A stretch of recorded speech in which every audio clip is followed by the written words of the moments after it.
Bossing, gawa ka na ng tutorial sa Pocket 5. Please, gusto ko na mag-raise baka paldo eh. Actually, dapat kahapon pa to, so medyo na-busy tayo. So, bawi tayo ngayon.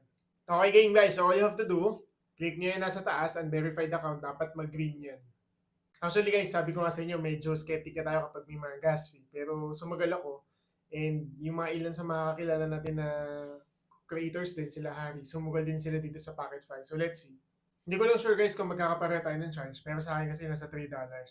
Tapos naka-auto connect siya doon sa Ton Keeper ko. So kala ko nga Telegram wallet naka-connect tong Pocket Fi. Then once na maging successful yan, may makikita ka dito na code. So itong code na to guys, makikita nyo doon sa Ton Keeper. And doon sa mismong history transaction, doon siya lalabas. So antayin nyo lang. So may mga ganda pang gimmick, kala mo talaga eh. No? Then type nyo lang guys yung number doon. Then from there, yun na, magiging verified account na kayo.